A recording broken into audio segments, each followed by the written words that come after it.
Okay. Hey everyone, welcome back to another awesome episode from the EduGladiators podcast, The Arena.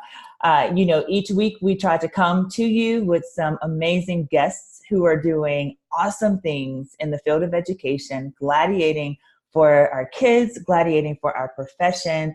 And this week will be no different. Actually, I think this week might be one of my favorite podcasts to do and to interview. We are excited to bring you Colin Seale from Think Law. So Colin, say hello to everyone. What's going on, Arena fans? Happy to be here. I love Colin.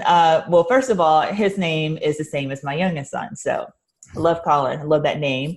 But Colin and I connected online. I mean, talk about power of a PLN. Colin and I connected online, I think in a chat or something. Yeah. And then we quickly jumped offline to chat some more, talk some more, and then we ended up at a conference together. And that's what we're going to really spend some time talking about, what we kind of had a genius hour about at the conference. But before I go in with all of that, Colin, I know you. I know about Think Law. I know about many of the things that you're doing, but our listeners may not. So could you tell the Warriors a little bit about yourself? Sure, would love to. So my name is Colin Seale. I'm originally from Brooklyn, New York.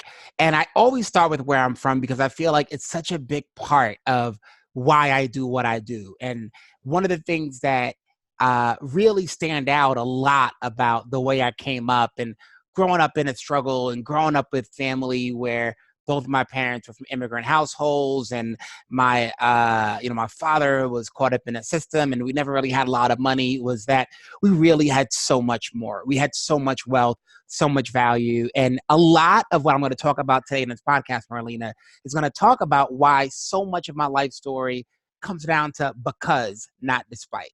Because of all these things that I persevered through, that my family persevered through, that caught me to come up in this sort of legacy. But long story short, I'm a computer science graduate who decided to become a math teacher, who then realized that my path to making impact had to be bigger, had to be broader. So I worked in a child welfare system. I went back into teaching, went to law school at night, graduated top of my class, worked at one of the top law firms in the country, and realized that so many of the same critical thinking skills that I was doing every single day as an attorney were so aligned with the same exact skills that we say are so crucial to what our kids need to persist and persevere in the 21st century economy that's changing so rapidly.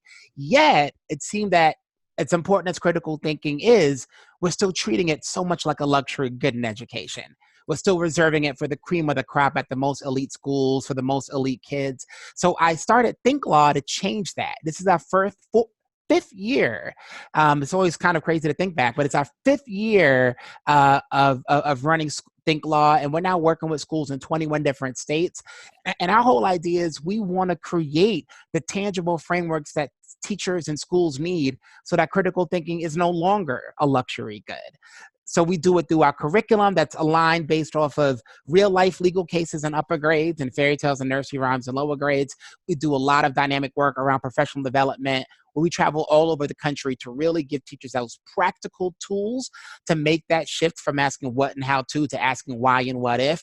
And the newest thing, Marlena, that I'm sure you would appreciate is we do a lot more work now with parents and families to help parents understand why and how the day-to-day things that they do in managing a household are so aligned with the 21st century mindsets our kids need. And for parents of older kids, we help them with a course called Defeating I Don't Care Syndrome, which helps them realize their agency, their power, and making sure that our kids that struggle with underachievement and the lack of motivation really tap into their full potential. So with the work that we're doing, it truly is a blessing to call this my work, because it really is a culmination of everything I've ever done in my entire life, and I love it. Oh my goodness. I mean, okay, so if you are a regular listener to our EduGladiators podcast, The Arena, you probably have heard me say this before with other guests. I feel like I need to level up. I mean, just listening, Colin, to your story, your journey, all the things that you're doing, and all the different twists and turns that took you down your path is just absolutely amazing. And I immediately think of there's a diagram about what success looks like, and there's an arrow, and how some people think it's a straight arrow, and then on the other side of it, it's like all squiggly and back down and around. And I think that's so important to be able to share our story with kids, because their journeys won't be a straight arrow to success. Most people's journey is not a straight, direct arrow. They have some stops along the way. And I just love that. I just absolutely love that. So I'm telling you now, warriors, if you're listening, you definitely need to connect with Colin. He'll talk a little bit more about Think Well towards the end of our time today, and he'll also share how to get in contact with him. But I have to say, this summer, I think we solved a major problem of the world. Mm-hmm. And I love, Colin, how you said you started out talking about, where you're from, because that's such an integral part of your journey. So Colin and I were at a conference. I had no idea he would be at the same conference this past summer.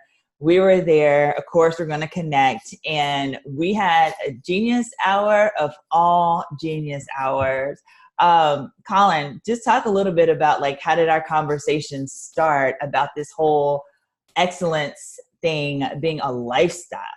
Sure. So we were at the Texas Association for Secondary School Principals, and, we were hanging out and we were talking about how, when we look at stories like ours, so particularly African-American leaders in education that are doing work that seems like outlandish, like unbelievable. So you've got this amazing EduGladiators chat. You've got the work you're doing as an education district and systems leader. You've got the work you're doing as a book publisher. And it's like, okay, like, is any of this actually by accident? Absolutely not.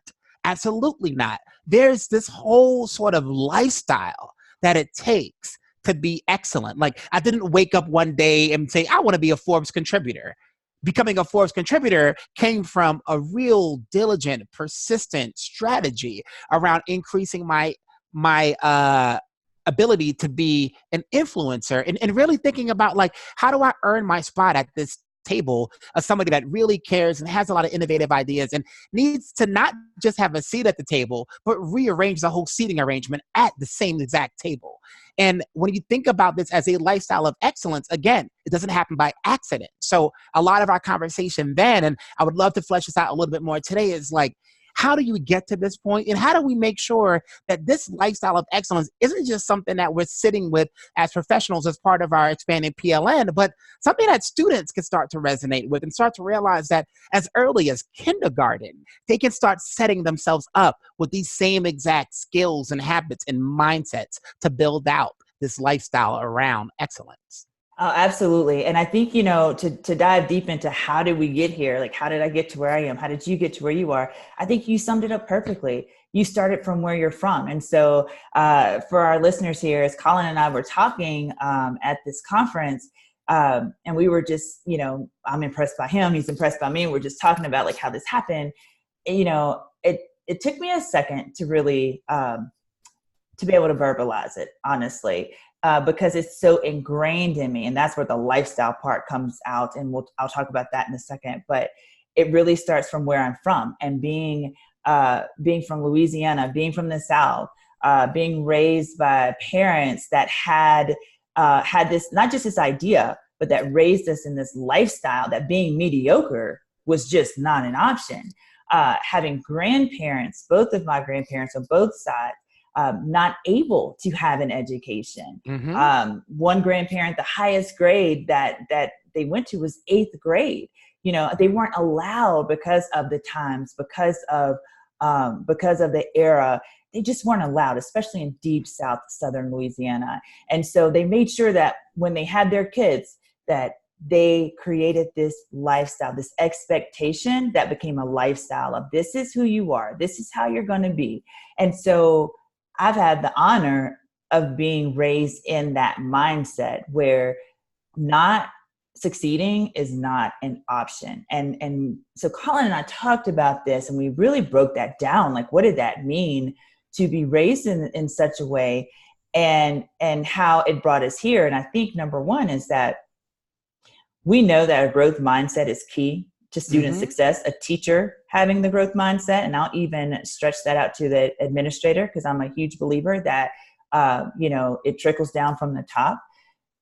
We know how important that growth mindset is, but we had it from a family level as well. So we didn't just depend on our teachers to tell us what we could do and that we were capable of doing. My grandparents, actually my great-grandparents, I actually remember my great-grandparents, my grandparents on both sides, my parents, their siblings, they all instilled and reaffirmed that this is how you are. And then they even associated it, Colin, with our last name. Probably my husband will probably laugh at this, but like my mom will say even today, like from our kids, like, oh no, that's a gross trait or really a Banks trait from her side. But they felt so strongly about this that they even associated, like, this is what a Gross does, my maiden name. This is what a Banks does, my mom's last name. This is what we do as a family. So we started identifying excellence with our very identity.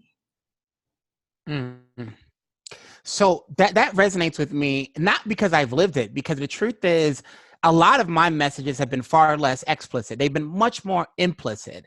And as a proud father of a 3-year-old and a 6-year-old, and there's one movie that I've probably watched 70 to 70,000 times. And that movie is, of course, Moana, which is one of the more powerful movies I've ever seen in my life. And there's a certain point of this that I think really talks about this excellence lifestyle and how it can get ingrained. And sometimes it does take a reflection to get there. And this is at the point when everything seems like it's not working. She went on this big mission to try to save her village. And it seems like, what is she going to do? The guy, Maui, that's supposed to help her out, has bailed on her. She's got nothing. She barely even really knows how to navigate the sea. And she's got this reflection moment where she has to ask, who am I? And she's like, I am the girl that loves the island. I'm the girl that loves my sea. It calls me. I'm the daughter of the village chief. We are descendants from voyagers who crowned their way across the world. They call me. And the part that really always gets me going, Marlena, is I've delivered us to where we are. I have journeyed farther. I am everything I learned and more, right? So this idea that although we might not have the privileges and advantages that some other people have in life, the distance that we have traveled to get here, in light of what our people before us have had to go through, how far they've had to travel. I think about these pictures that I see. And again, my family doesn't talk about it. My family is really proud people. They don't talk about the struggle. But I see pictures of my family coming from Barbados. And they're literally wearing every single thing they have on them, like that they own, to come from Barbados, a tropical island, to move to New York in like January or February. And they've got no idea what's in store for them. My grandmother is sitting here begging and borrowing and stealing, paying whatever exorbitant amounts it takes to get every single one of her kids up to New York City for this dream, for this opportunity of like, how can we make this better? How can we really build a legacy? And when you look at what they've been able to accomplish and the values they're instilling in the generations that come before them, again, it's not explicit, but we see it. We see this journey. We see this idea that, like, you know, at the end of that song, when she screams out, I am Moana, it's the same thing you talk about. Like, we are grosses. Like, we are this legacy. And if you think about everything that we've gone through up to this point, it's not by accident. It's because, not despite, even when we've had struggles, even when we've had different things that have come across our paths, of course we have to find a way to persevere, because the whole narrative of what we've had to go through, it's all about that same exact perseverance. Absolutely. I mean, that's it. That's it in a nutshell. I mean, I never thought about the movie because my kids are past that movie age with me being an empty nester at 28. But I have watched that movie because The Rock is in it. Neither here nor there. But I do. I feel like that is exactly it. And where yours wasn't as explicit in my family, and I think it would be probably true of the South, growing up with the slavery to the sharecropping to the Jim Crow laws and all of those things, and having to fight for Martin Luther King to be a holiday when I was younger, which I'm not terribly old by any means, I think that it was very explicit for us, right? And I think when I look at kids that are struggling, particularly our kids of color, and I've said this time and time again, I think it's just because, number one, they don't truly know their history. Like as a Black person in America, and they haven't been taught about this journey and the expectations and the sacrifices that those before them have made, so they can be right where they are right now, and that it's on them now to move forward, right? To keep going, to bring us further. And so when I think about that being just so just to the forefront of everything I did, and my brothers and my cousins too, in our family, I think about, okay, now how do I do this with my kids, right? Like as a new parent, when they were, when I first started having children, how do I do this where they understand, they take pride in, and they embrace who they are? Because let me tell you what, part of this excellence lifestyle came with some sacrifice. And Colin, you and I talked about that before, because I did grow up in a predominantly white area. It was tough. It was tough being the only Black kid in a class, being the only Black kid then in a gifted class at that. Constantly fighting the stereotypes of being a child of color in a public school that is predominantly white. And then finding the stereotypes of, oh, well, you're tall, you should be great at basketball, or you should be great at sports, and I was very great. I was very good at sports. And I also danced, because in my family, my mom, her parents said that all of their kids had to learn how to be involved in the arts. So my parents, continued that with us and with my brothers, and we had to be involved in the arts in some way. And so no matter how great we were in our sports, we had to be just as great in our arts, because the arts give us depth. But most people don't look at, I hate to say it, but especially at that time in my community, most people didn't look at anyone of color having really any other talent.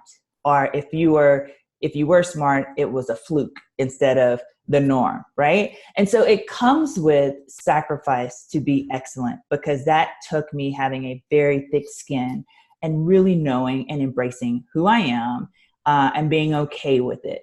And I'm human. I was a kid. Sometimes I wasn't okay with it. Sometimes I realized, gosh, life is just so unfair. And my mom would always say, to whom much is given, much is required. I've translated that, because I use that all the time once I went into education. And with my own kids, it's hard being awesome. Yeah. There's a lot that resonates there, because you're right. There's a tremendous sacrifice. As somebody who not only went through gifted education programs myself, growing up in Brooklyn, New York, but I spent a lot of my work, a lot of my advocacy is around thinking about some of the equity challenges that play as barriers to our kids getting access to ensure that we live in a world where we don't leave genius on a table. We know that across the country, regardless of what kind of district we're talking about, Black and brown children are being left out. They're being basically underrepresented in their representation in these gifted programs, in advanced academic programming generally. And when you talk about the sacrifices, it's hard for me to not take that really personally, because I remember, I'm a classically trained pianist. I started taking piano lessons at 6 years old. I took them all the way until I finished high school. And I remember being at a conference recently where somebody was like, Colin, you're really incredibly talented. And I had to stop and challenge this notion that talent had anything to do with it. Because the reality is, like, I did so many things on those Saturdays or on those summer camps, and randomly I know how to tap dance and do ballet and African. I used to be a hip hop dance instructor and used to go on tour for doing that, because the arts was really important for me as well.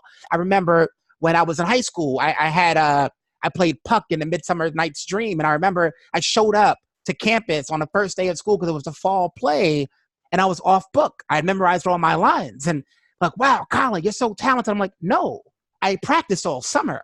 because I wanted to be able to like act the role out and learn the direction and really do a really good job. Like I took it very seriously. I'm not just a good presenter when I work with teachers in schools and do keynote addresses by accident. Like I practice, I think about the audience, I analyze it. Like, again, excellence does not happen by accident, right? It's part of this attitude. And when you think about the social pressures around this, the reality is there's this phrase that I like to think about, and they're two cliches, but I don't think we've ever think about it together. Okay. Misery loves company, and it's lonely at the top. Hmm. So the truth is, when you are in high school and you decide that like you want to skip school, have a ditch party, go drinking on a Friday night, like kick it, do whatever stuff that you know you're not supposed to be doing, it is really easy to rally the masses. You'll get all sorts of friends. You'll be the most popular kid in the history of your high school. But if you want to get that study group popping, if you want to talk about, hey, yo, I'm going to have a FAFSA get together. We're going to turn up on this FAFSA. It's going to be a little bit harder to get people to come through for that FAFSA get together because it's not going to be as lit. But making sure that we actually talk about that as a reality of like, look, it is lonely at the top. It is really, really hard to get people to be really excited about the energy that it takes, the commitment level that it takes to get there. And then you got to go back to the Jay-Z line, you know, like the homie said, "Oh, there ain't many of us." I told him less is more. There's plenty of us. So maybe you just need to have that select few. Maybe you need to just have that tight-knit group of people that understand the excellence lifestyle the way you do. And y'all can start spreading the word. You start living by example. You're inspiring other people. But we have to be really honest about the idea that this is not easy stuff, and it's not for the faint of heart. Agreed. I mean, it takes you being a warrior, right? To hold fast when it, like you said, when it's hard to do something that your friends might be doing and not just if you're a child in school, but even as an adult, you know, it's hard for you to do the right thing sometimes and the right thing for you when you just want to go hang with the masses, right? When you want to go do the easy things. But that's part of the lifestyle. And so when I think about, you know, I had a question posed to me a few years back by a new mom. Someone from my PLN was coming into Nashville visiting, and I met them, and they had a, you know, brand new family, stair steppers. And by that time, my two kids were in high school and just doing their thing. And my oldest son had already committed to go into the Naval Academy. And this mom looked at me and she said, "How did you know that they were going to be like that?" Right. Mm. And I looked at her and I'm seeing her sweet two babies, and one was in the oven ready to come out. And I said, well, it's not like I didn't know. They had no choice because I did not have mediocre kids. So they had no choice but to be great. And I remember her looking at me, right? She's a white girl, and she looked at me and was like super perplexed, like this high level of excellence, right? Like she was perplexed, like how could this be? And how did I instill that from the start, right? And so I gave her some tips, and I told her, like, from the moment they're out, even the ones you have now, you start telling them, not just blowing hot air that, oh, you're great, you're awesome, but you start acknowledging the hard work. You start that they're doing, that they're putting in, whatever it is that they're doing. Don't acknowledge that the end product is great. Acknowledge the work that it took to get there, right? And keep encouraging them to work harder. So I was giving her some tips and things like that, but it really made me think about the boys. It made me think about my upbringing. It made me think about how I was bringing them up. And I realized that, gosh, like, they had no choice because this is all I know. And so I brought them up in that same excellence lifestyle. I brought them up with that same strong affirmation of who they are, where they came from, and the courage and the permission and the expectation for them to be whoever it is they want it to be. So even to this day, you ask my boys and they'll tell you, this is what it means to be a tailor, right? This is what tailors do. And then you have all these other families, like the Grosses, like the Banks, on my husband's side, the McGee's. Like, this is who we are. This is who you are as a tailor, right? And so you could be whatever you want to be. And for those listeners that might not know, I mean, I do brag about them a lot because I'm proud of them and I love them. But, Daniel's at the Naval Academy studying oceanography, marine biology. Colin is about to enter Penn State for paleontology. Not really sure how many Black boys, Black men, young men are doing those two things, right? And when I tell people what they do and where they're going, that look of surprise is like, I have to pause and not be upset because they're not saying it from a place to insult. But the look of surprise, like, oh, well, how do they do that? How did they get into that? Because they wanted to. And you know what's important to talk about here, though, Marlena? I think we spend a lot of time in education talk about the achievement gap. The reality is white kids really aren't doing that great either, right? So Right. like this whole idea of like, we know proficiency on a state exam is actually not enough. We know that the standards have to be a lot higher. And and I'm sure you're in the same boat. We get to work with the diversity of people.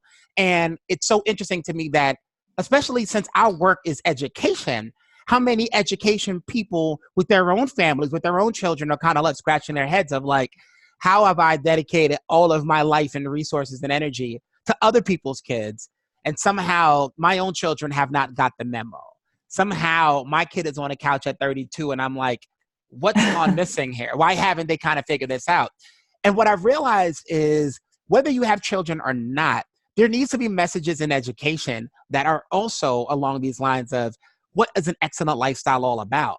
And when we think about it, is this something that we actually even talk about? So when you talked about, the kinds of words you use with your children, Marlena, you're talking about the kind of specific feedback. You're really hitting home the same thing you said earlier about creating that growth mindset at the family level, right? Like, I tell you that when people tell me my daughter is smart, I always cringe a little bit because I'm like, that's not it. It's not that she's smart. It's that she didn't give up on that problem. It's that she really thought about several different creative solutions to resolve it. And it's the idea that, like, we were at a pizza party, a kid's party at some bouncy house place here in Phoenix, Arizona this weekend. And I realized, like, the lady that's cutting the pizza, Rose, is like all up in the mix, watching what she's doing, like observing what she's doing.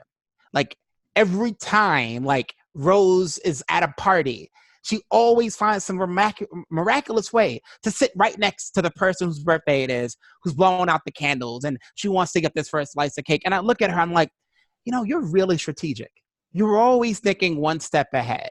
You want to make sure you get that right slice of pizza. You want to make sure you get that right piece of cake. Like, it never really hurts to plan, to think about it, to build relationships. You get all buddy-buddy with this. Like, those are good qualities. Like, keep on doing those. How often, though, are we talking about the habits and mindsets versus just the skills, versus just the test, just the output?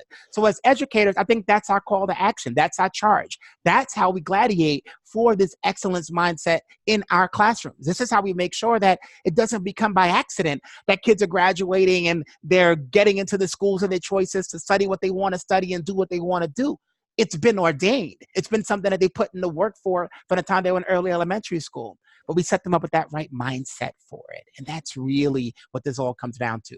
Being very intentional that we are in the business of creating and developing the right mindset for this work. Well, and when I think back to what I shared with that mom a couple of years ago, it's very simple. So when I think about the excellence lifestyle, right, or the lifestyle of excellence, it is super simple, because if you make it complicated, then you can't scale it.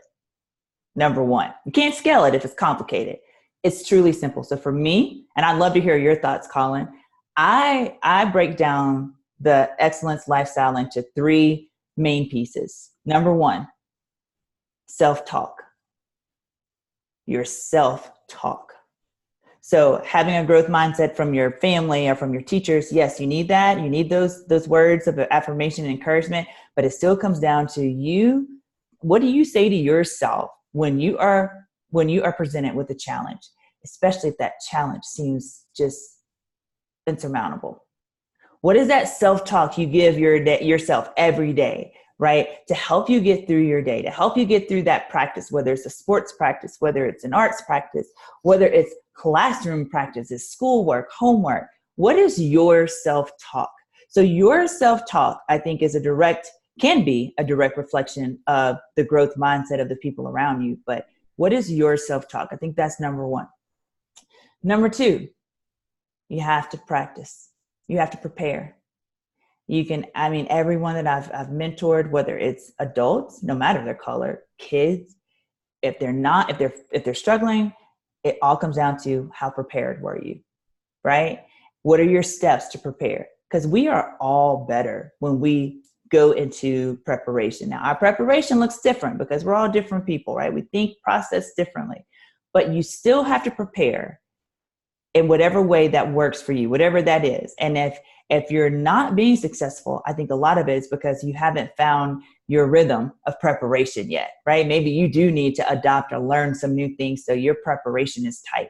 But if you have the positive self-talk that really leads to your core belief, you have the preparation, and then lastly, you surround yourself with people that will encourage you, that will inspire you, that will lift you up. And when I say surround yourself, I'm not saying like sometimes we're blessed to where we can have a digital PLN, like how you and I first met, right? Or maybe we're in a space in our hometown or our school or whatever it might be, where we're surrounded physically by people. But if not, surround yourself with, if it's, I mentioned The Rock because I love The Rock, but say it is The Rock. Say you have like 3 people that are, I don't know, personalities, are famous people that you really surround yourself with that, if that's all that you have. But look who you have around you. If you need to expand further, expand, but surround yourself with people that will encourage and inspire you to do whatever it is that you're wanting to do to keep that lifestyle of excellence. That's why all these weightlifting or workout groups, like the, what is it? All of the, not the boot camps, but The all of CrossFit, the CrossFit. Yeah. That's all CrossFit is, right? Self-talk. They're teaching you how to talk well to yourself. They're teaching you how to encourage others, and they're teaching you how to prepare before you do whatever that end goal is, right? Those 3 things to me, if we can get kids and adults to really embrace those 3, then the excellent lifestyle isn't hard to achieve. It isn't hard to adopt because it is what you do each and every day. And I think that's a really clear guide, Marlena. I think that one sort of worry that people have when it comes to a conversation around like excellence lifestyle is this idea that like it doesn't mean you have to be excellent in everything. That's not realistic, right? Very Instead, in fact, and I think this is really important as we get older, as we kind of become our professional selves and realize like what it is that we do really, really well. I think there's 2 types of people. There's the types of people that like want to tinker around the edges, right? They're like, well, I'm really not that good at QuickBooks. So let me make sure I learned this like random accounting software thing and I want to be better at QuickBooks. So let me do that. And I was like, okay, you could do that. You could tinker around the edges. Or you could be the other kind of person that looks at what they do that's already great, that's already resonating with people, and they double down on that piece. Starting from an area of strength, like in Strength Finders. And you see this, I remember I had an opportunity to attend an amazing conference. It's the Black Male Educators convening in Philly. And it was such a powerful convening and gathering of 1,000+ people.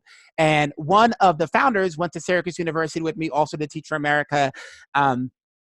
After I did, I remember talking to him and I was like, you might get some feedback at the end of this. Like, the registration should have been a little bit more organized, or you should have had it. I was like, your content was so empowering though.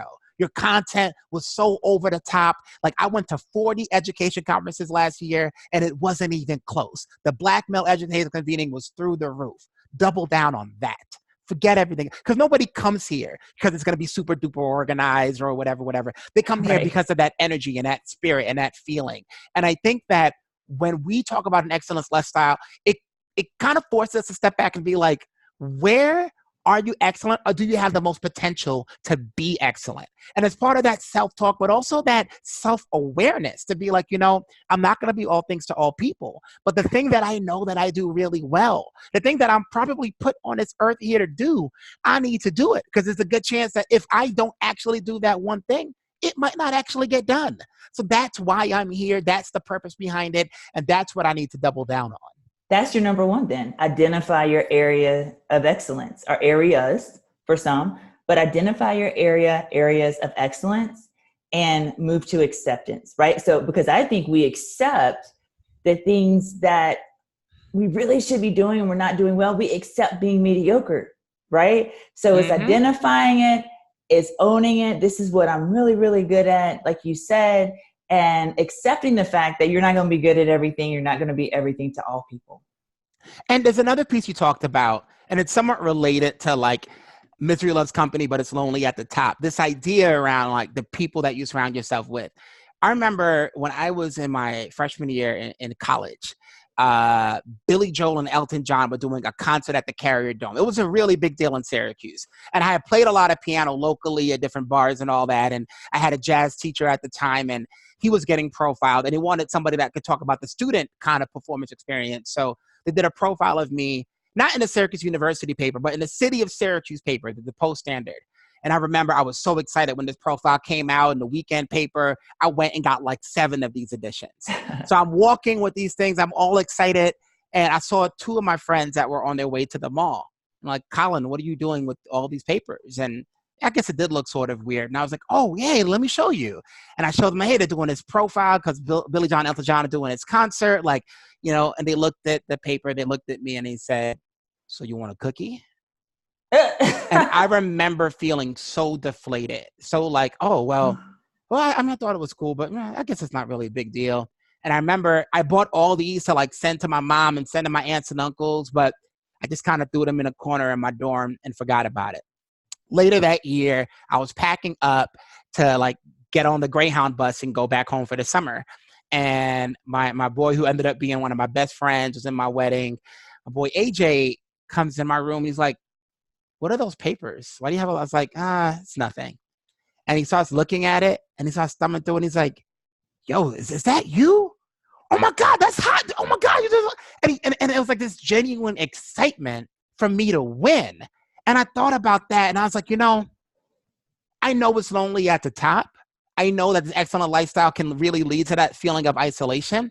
But when you find people that feel like when you win, they win, you need those people. You need to surround yourself with those people. And we say this like it's an adult thing, but we see it with kids. I've got to tell my daughter from a young age, I'm like, okay, Rose, there's something called haters, okay?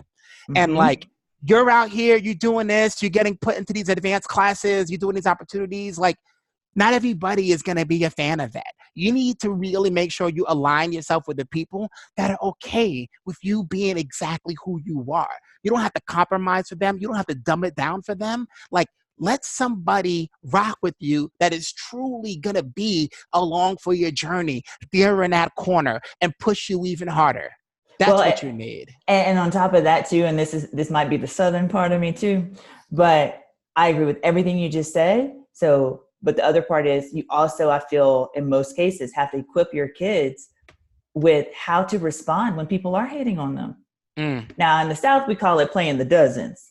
Might not be politically correct anymore, but it is what it is, right? So everything you were saying about Rose, I told my boys the same thing. And I remember one of my oldest son coming home from school and middle school, I believe it was middle school.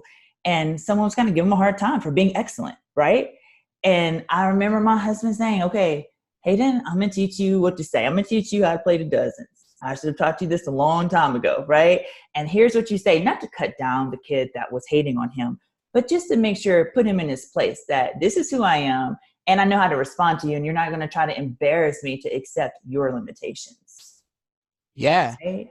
And you know, I would say growing up in Brooklyn, it was a different dynamic. And I always talk about this, like I couldn't possibly have been accused of acting white because we didn't know any white children. Like it would be something that would be like, I don't know what that even is, right?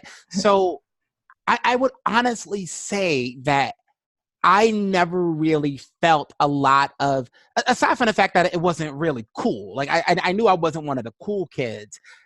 I never really felt any sort of outsized pressure. And I remember one time being on the bus, it was like, I was coming out of like a math team practice or something like that. He was coming out of detention. We ended up on a bus coming home and we just got report cards. And I'm like, he's like, yo, how'd your report card? I was like, yeah, it's pretty all right. You know, got like a 92 average, because in New York we do numbers. And Sure. he's like, what about you? He's like, oh, straight 55s, which is basically straight Fs.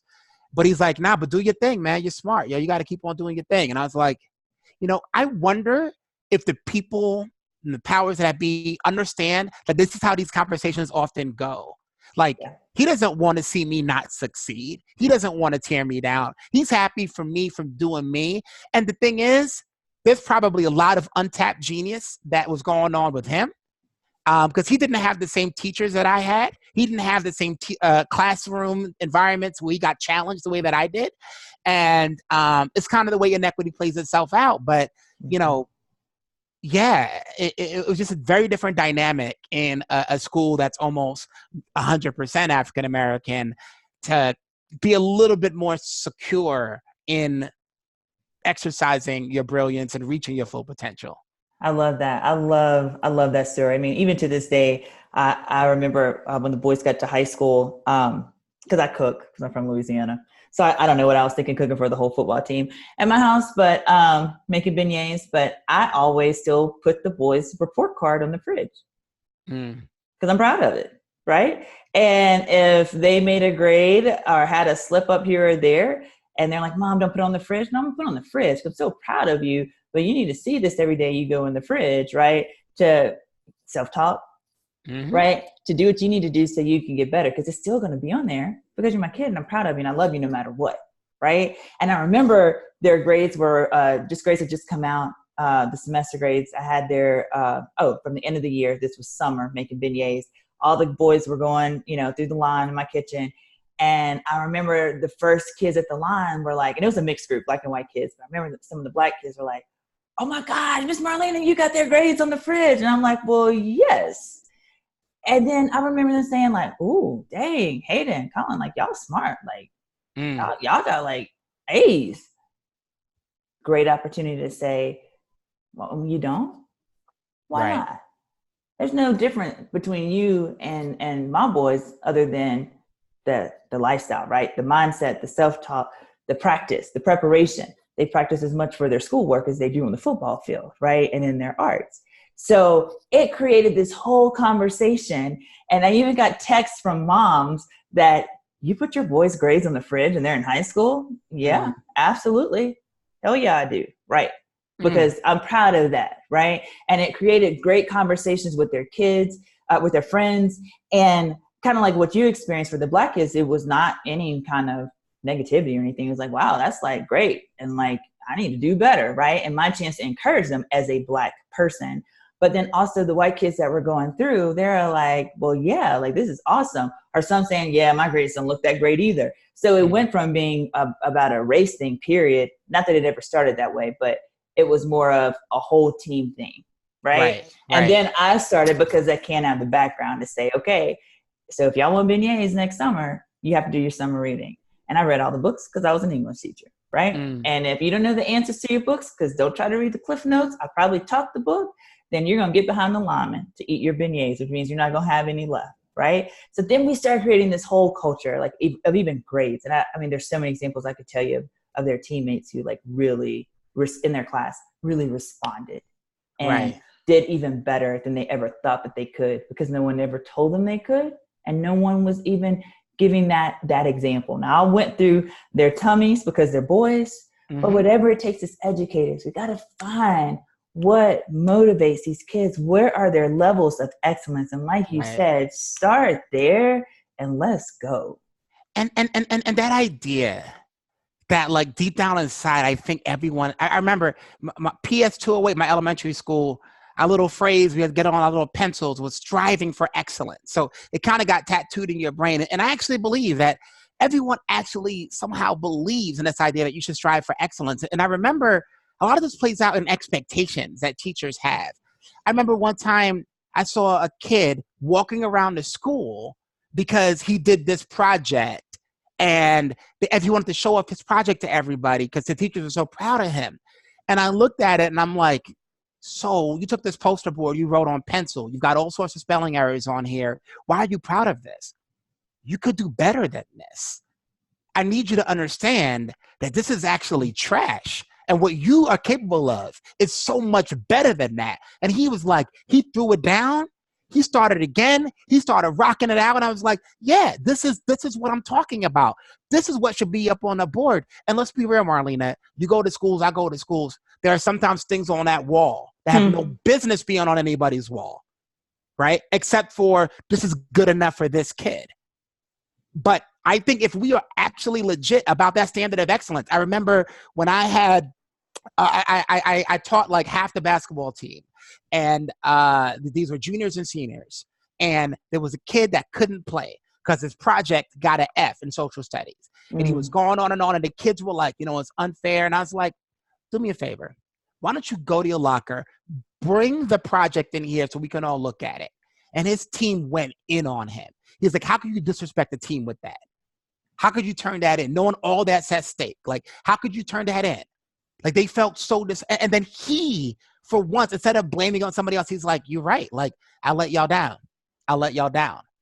I did a really crappy job on this project, and I knew that I did it while I was doing it and didn't seem to care because I thought that maybe I'll get a pass, whatever have you. But you're right.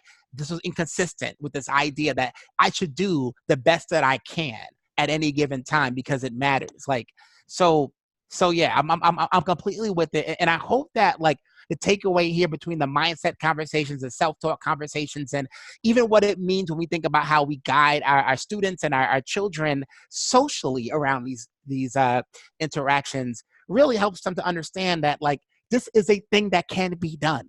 It's not mission impossible. It's very practical. It just takes that repetition and it takes that intentionality. Absolutely. And I'll close with this quote. It's one of my favorites. Thomas Edison said, if we just did the things that we were capable of, we would astound ourselves. I mean, that's it. If we just did what we're capable of, right? Where are our areas of excellence? We would astound ourselves, because that's where it starts with, astounding us. We can't do things because of outside motivation or rewards, but here, like, I feel good with what I just created or what I just helped to create or helped to lead or participated in. And that's like probably one of my favorite quotes. If we just did what we're capable of, we would astound ourselves. So let's teach our kids how to be excellent so they can astound themselves and astound the world, right? Oh my gosh, this has been such an awesome conversation. Oh, guys, if you haven't picked up, I mean, I forgot for a second we're even recording this podcast. Like, we are just talking like we did at that conference. But really quickly, tell us any new things on the horizon for ThinkWall, and then let our listeners know how to get in contact with you. Sure. So if you're following me at Colin E. Seale, that's COLINESEALE on Twitter, you'll see a lot of my latest work that I'm doing as a Forbes contributor. You're seeing, I just did a blog post in collaboration with America Succeeds around this future of work conversation we're having about what it takes to make sure we're preparing lifelong agile learners that can compete in its rapidly changing workforce. And if you're following us at Think Law US, and I work with Think Law, we are truly sparking a critical thinking revolution. We are really obsessing with the how of what a teacher needs to be doing on a Tuesday morning to help kids unleash their full potential. So would love to stay in contact with you and check out our work. We have a lot of exciting things happening, and it's not too late for schools to partner with us for the 1920 school year. So really excited to have a chance to talk about our work and really a philosophy that underlies everything we do. All kids deserve a fair shot at being excellent. Let's help move them along that path. I love it.